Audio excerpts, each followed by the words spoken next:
As 2024 is coming to a close, let's take a look at some of the up and coming health and wellness trends in 2025 to level up your overall health and wellness routine. Welcome back to Wellness Books the Pod. I'm your host, Dr. Kelsey Vick, a board certified orthopedic doctor of physical therapy, a pelvic floor physical therapist, and the owner and founder of the Ella Wellness Sisterhood. And I hope you guys have had the most wonderful Christmas holiday. I hope it was filled with love, laughter, light. And as we just transition into 2025 and 2024, I just want to say thank you to everyone who has followed along on the very first end of the year, I guess, of the Wellness Big Sis podcast. We started, I think, in March or April of 2024. So this is our first sort of transition, and I'm just so grateful. Looking into 2025, I'm excited to bring you guys all sorts of new things, more health and wellness interviews with experts within the field, and just diving deeper into our own health and wellness, and really trying to just educate and understand more about our bodies from a fun yet science-backed perspective. So thank you guys so much for listening, for following along. I appreciate every single one of you. If you guys could, I would appreciate a like, comment, subscribe, review, follow on whatever podcast platform you're listening on, Spotify, YouTube, Apple, whichever one. It goes so far, and I'm just so grateful. Thank you guys. And let me know what you guys want to hear too.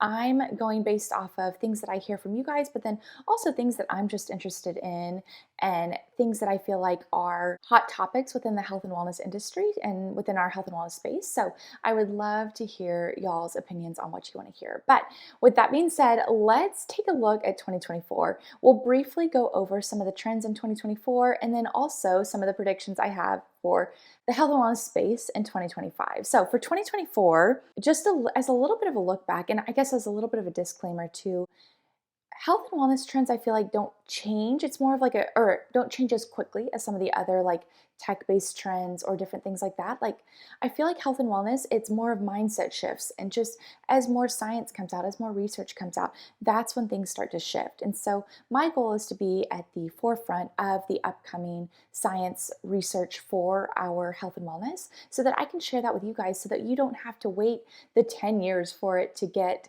backed by whatever government entity is handling that integration or that activation of that research. It takes so long for research to be published and even longer for policy to be changed. So my goal is to be on top of the trends, share them with you guys, share the science behind them so that we can all improve our health and wellness in the now rather than waiting, 10 years until the research has become standard practice. So with that being said, I feel like a lot of the 2024, 2025, like I feel like we're just in this gradual health and wellness shift towards more overall wellness, which is so fun. I don't know if y'all remember that trend, but it was like, I'm so glad I was born in the year that I was born. Like this is me right now. I'm so glad I was born during this time where we really are starting to get more health and wellness, women's health stuff coming into research, coming into science. So it's just so fun for me, and it's something that I'm very passionate about. So I am so glad that I live here in this moment right now because I do feel like we are at the forefront of some of this massive change that's coming to the health and wellness space. So for 2024, a few of the trends, again, I won't take long on this, but I feel like gut health was, again, a major trend in 2024. Supplements, probiotics, so many ads, so many companies coming out with their own versions, which is awesome just because I do feel like there's a need for individualization within the field. I feel like setting boundaries within relationships, therapy, of course, has become, and mental health in general, has become a much more talked about topic, which I've loved. AI personalization. I feel like this is where the interface of tech and wellness meet, and this is the thing that's changed probably the most within the last 2 to 3 years is that our wellness tech has become more personalized rather than like the step count that used to be on the iPhone. That was like as much as it got, right? Now we have the Aura ring, the Whoop, the ultra human rings. Like we have all of this tech that's around us that is starting to use AI to personalize and individualize their recommendations for each of us, which I think is super cool and something that I feel like 2024 was like a drastic leap for. And then the last one I have is a shift from in 2024, like, and again, this shift has been taking place over years, but more of a focus on strength training, Pilates, like more of a workout with something that you enjoy versus just cardio for women. And again, I think that change has shifted a lot over the past probably 5 to 10 years, let's say, rather than just 2024. But I feel like 2024, there was another sort of leap with pushing strength training, resistance training, and then also Pilates, yoga, some of these other workouts that might not have been presented to us as fat loss or as toning as cardio used to be, but now we're actually understanding the science behind it a little bit more, and that education is being spread towards a wider population and a younger population too, which again is part of my goal. But I think we're in that shift, and it's such a fun shift to be a part of because again, heart health is good, cardio is good. We did an episode on why cardio is good and why it should not be just like shunned from everything, but we also need to build muscle mass, build bone mineral density for that longevity, for that toning, for those aesthetic and like lifelong goals that we have. So I think those are some major trends that were in 2024. But for 2025, we'll dive a little deeper. So my first one, the first one that came to mind, and again, this is just based on being in the health and wellness space and seeing some of the research that's coming out and some of my more research-based colleagues and what they are looking into. So the first one that I'm thinking of is, and this is more of a mindset shift, but minimalism and simplicity in everything. Maybe 3 or 4 weeks ago, I was talking to a patient and he was saying that there is a theory within a very native tribe, and again, I'm forgetting what part of the world it was in, but it was their whole ethos is, how will my decision now affect the world 2 to 3 generations from me?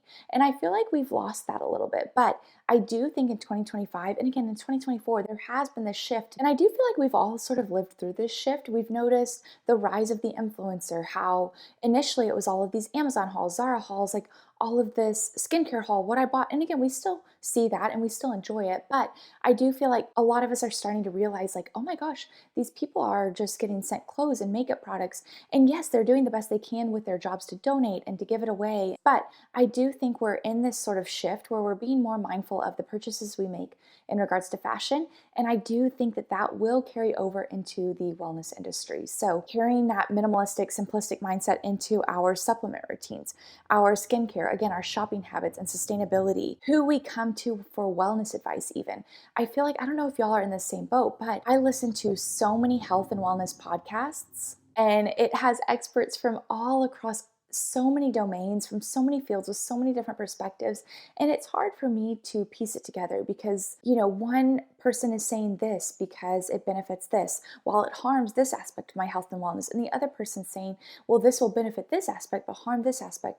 And it just gets very foggy and very confusing. And so I think simplifying and minimizing the amount of people that we obtain health and wellness information from is also going to be a shift in that trend, and one that I'm hoping to help for myself and help for you guys as well, because I do feel like hearing all of these things from people who might not have certifications, who might not have degrees, who might not have the education to back up what they're saying, I feel like we're going to get a little bit more, we're going to start to tease out those people a little bit more and listen to the ones who truly have that education, who truly have that knowledge and those skill sets and that years of clinical practice or whatever the industry is. Because I think right now I am just being bombarded with so much health and wellness knowledge and information that it's going to be time to start simplifying, just like we're seeing that shift happen in the fashion industry. So something that I'm going to try in 2025 is to simplify again who I am receiving my health and wellness knowledge from. I am such a podcast person. I am a research person. I love reading and obtaining just all of this education, all of this knowledge. But I do think I'm going to be more purposeful about who I'm getting that knowledge and that information from. So who do I trust? Who has the knowledge, the skill set, the education, the degrees to back it up, the certifications? Who do I admire in a certain field? This can be health and wellness. It could be business, education, fashion, whatever industry. Who do I look up to? Who has the education and the certifications to back it up? And then who do I trust? And I feel like that's a good start for simplifying the amount of knowledge and the amount of just education within the space, whether or not that is like truthful, science-backed education, which is what I'm trying to do with this podcast, or if it's just like, this is what's helped me, so let me see if it'll help you, rather than actually having some of the deeper knowledge in understanding how the human body works, how business works, whatever the industry is. So the next trend for 2025 that I'm predicting is dental hygiene and the gut microbiome. And again, I feel like this shift has already taken place a little bit, but I do feel like we will start to hear more and more about how our dental health feeds into our gut health, our nervous system, so many different things. If you guys listened to the podcast back in the spring, we did a gut health digestion series where we talked about how digestion starts from the mouth. We have mechanical digestion, right? Then we have chemical digestion. So mechanical digestion is exactly as it sounds, right? That chewing, that mechanical breaking up of food, that happens in the mouth. And then it just feeds into our whole digestive system as those nutrients are absorbed along the path. So we know that what happens in our mouth affects, and with our dental hygiene, affects our gut microbiome, our digestion. And I think there's going to be a bigger focus on how that interplays with, again, our gut microbiome, our nervous system, and just the relationship between the three. In addition to the mechanical digestion that happens in the mouth with chewing, we also have a chemical digestion that starts within the mouth to cue certain hormonal releases depending on what our taste buds are sending, like what signals they're sending to the brain in order to cue a certain hormonal release. For example, sweet to cue insulin release, knowing that we are going to have to manage that blood glucose later on down the chain. So I just think our oral health, our dental hygiene, how we can improve that in order to help the rest of our body is going to be a bigger trend in 2025. I mentioned this in the 2024 overview, but I think AI and personalization is going to come to the forefront of health and wellness. Having more individualized care is always a good thing based on your body, your physiology, everything about you, your environment. I think that's just going to be an even bigger trend in 2025. And I think there's going to be even bigger competition within that tech space and within that well tech space and women's health tech space for us, which again, I think is going to only improve the field and improve our ability to track and monitor our own metrics. And I think the whole reason behind this is that there is this general sort of distrust within the medical field. And again, I experienced this as well. So I think a lot of people just end up searching for their own health and wellness information from whoever they trust, whoever they can get it from, in order to make their own decisions rather than innately trusting a medical professional. And so I think this AI and personalization within the health and wellness space is only going to help that, right? To help merge the gap between our relative distrust within the medical field and the lack of personalized care that we feel that we're getting from the medical field, and the ability to control and have data within our own hands and our own pockets for what is going on within our own bodies. I think that's only going to help, and we're going to have the ability to use metrics from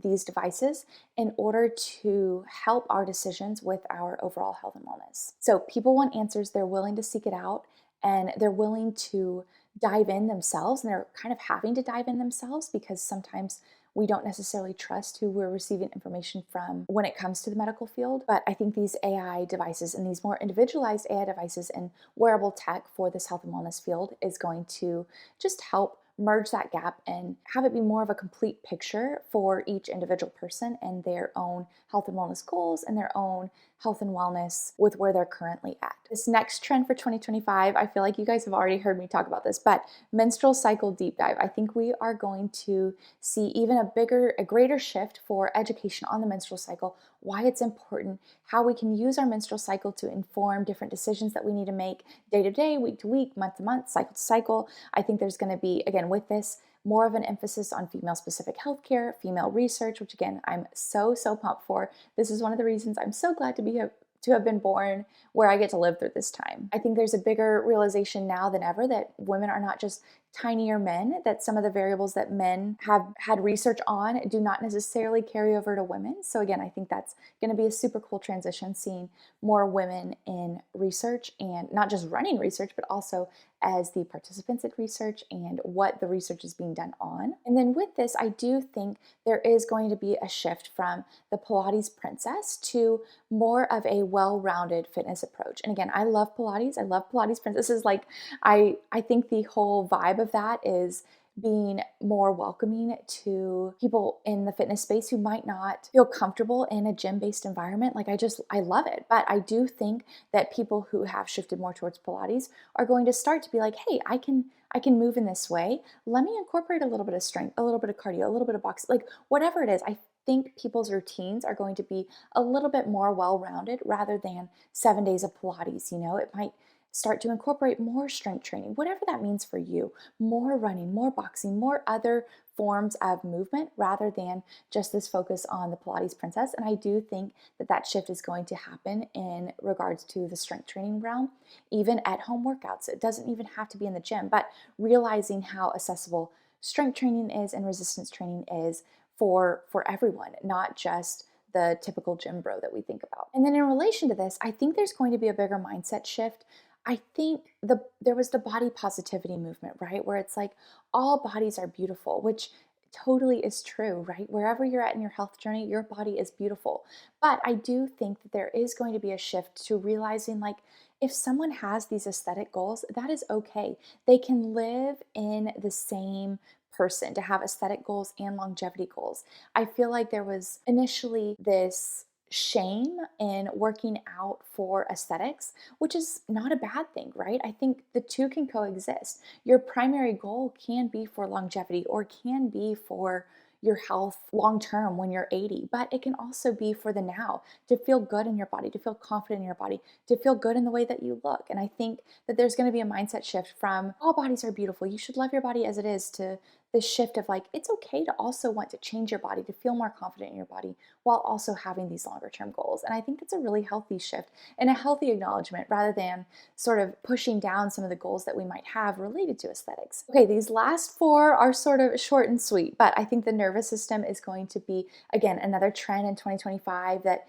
again, these shouldn't be trends. These are just like evolvements in our own health and wellness journey. But I think there's going to be a bigger shift in the nervous system, not only with how our oral health plays into it, but also how to track it, how we can alter it, the variables that go into it, more awareness on how people in the general public can start to monitor their nervous system and how they can affect their nervous system with different behavior patterns, mindfulness, meditation, exercise, heart rate variability, all of these things. I think another trend, again, this has also been going on for a while, but decreasing the toxic load within our environment. I think a lot of us have tried to do this bit by bit, and again, I think that will continue in 2025. Cleaning solution, tampons, natural fibers, ingredients like perfumes, fragrances, candles, all of these things. I think that's going to continue into 2025. Sustainability, and again, more so with that like minimalistic, simplistic mindset. So sustainability with workout attire, maybe more of those natural fibers within workout attire rather than the polyester or the nylon or the elastanes. There's going to be a bigger shift into making activewear and wellness equipment with more sustainable ingredients or fabrics, and then more sustainable exercise equipment. If you guys are like me, exercise equipment doesn't like come and go, but I know a lot of people, when I was transitioning from apartment to apartment for myself even, I would say, oh, these 5 pounds are not good anymore. I'll just give them away or trash them and get some new ones. Or the rubber's coming off, or you get the cheapest of the cheap equipment. Where now I do feel like people are going to pay more attention, knowing that this fitness and wellness is going to be more part of their lifestyle. I think people will start to pay more attention to the equipment that they're even adding into their life, starting off with, even yoga mats. I used to get a yoga mat, put it on the ground, wherever, like it would just get so dirty. It was such a cheap yoga mat, but I do feel like now people are going to be more aware of the yoga mats they're buying and just different equipment that they're buying so that it is based on quality and long-term use rather than this like short, I don't want to say like fast fashion, but like fast wellness equipment turnover within the like equipment that we use. And then the last one, I think sleep hygiene, again, one of the most important things we can do for our overall health and wellness, but I think that's going to play an even bigger role in 2025 with just different technology, red light lamps, lack of blue light, cleaning up our sleep hygiene, mouth tape. I do think that people are going to start to pay even more attention to their sleep hygiene and start to prioritize it more and reinforce some of those boundaries that they have regarding their sleep routines. So those are just my predictions for 2025 health and wellness trends. I'd love to hear what predictions you guys have, what you guys have been interested in that might be at the forefront of health and wellness trends in the health and wellness industry. I think it's super fun. And again, I think these trends change less frequently because it's more of a gradual shift based on the research, based on education, and just getting it out into the general public. And again, some of this I don't feel like is as flashy as AI and tech stuff. So maybe that's another reason, is that it's a gradual shift because the education to everyone is pretty gradual. But I hope you guys enjoyed this episode. I hope y'all again had a very Merry Christmas. I hope you have a wonderful start to the new year this week, and I'll see you guys again on the next Wellness Big Sis podcast episode.